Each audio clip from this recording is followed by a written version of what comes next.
Ang susunod na programa ay rated PG, nangangailangan ng patnubay at gabay na magulang para sa mga batang manonood.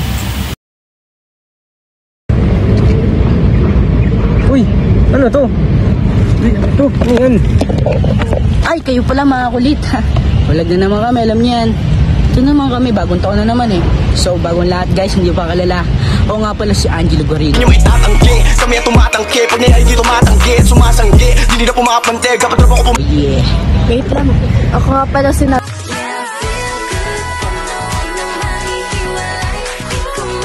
Javier. Tagal mo. Ako nga pala si Nuez Kawalas. I beg you, beg me to stay. Babe, I'm not staying, I just wanna play. In the party, you just wanna rock. Ngayon, pag-uusapan natin ang isa sa pinakamahalagang paksa, ang tungkol sa Artificial Intelligence o AI at ang mga ethical na issue na nakakibat dito. Oo, dahil isa siya sa pinaka-interesado ng paksa. Dahil sa nakaraang ito, mas makapadali ang paggawa ng AI. Dahil sa mga estudyanteng katulad ko ay madali silang gumawa ng gawain. Tama ka dyan. Ito ang halimbawa nito ay ChatGPT at mga iba't ibang kanyang mga modelo. Ito ay nagbibigay ng maraming posibilidad ng nilalaman, palikha, at kaugnayan ng mga tao. Pero, ano nga ba manilalaman nito? Simula, ang AI ay nakatuon lamang sa mga simpleng gawain, tulad ng pag-automate ng mga proseso. Pero ngayon, kaya na din neto may pag-usap, lumikha ng musika, at pati ang pagdisenyo ng mga produkto ay kaya na rin neto. Ang isa sa magandang halimbawa ay paggamit ng AI sa mga industriya tulad ng mga healthcare.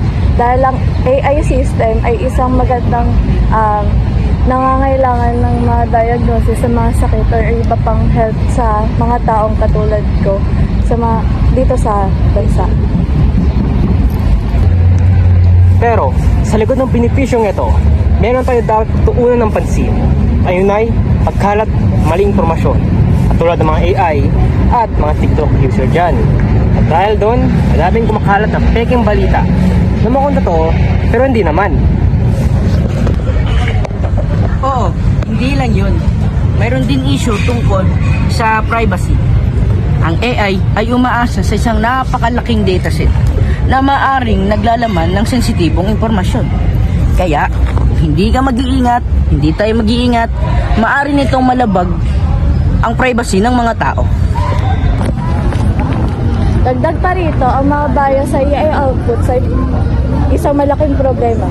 Dahil ang AI outputs ay madalas na ginagamit ng mga estudyante sa kanilang taktang gawain. Alam mo ba, ang isang AI system ay may bias. Dahil doon, maraming tao, pwede mo lang ng trabaho. Kaya, dapat sa tamang gawain natin, gamitin paggamit ng AI. Dapat tayo magkaroon ng transparency at pananagutan sa mga desisyon na ginagawa ng AI system. Ang mga developer at kumpanya, dapat maging responsable sila sa paglikha ng kanilang mga produkto. Oo, at dapat din natin isaalang-alang ang mga legal na aspeto. Dahil lahat ng estudyante ay gumagamit lang ng AI at di sila gumagamit ng sarili nilang sagot. At sa huli, ang pag-unlad ng AI ay isang malaking potensyal.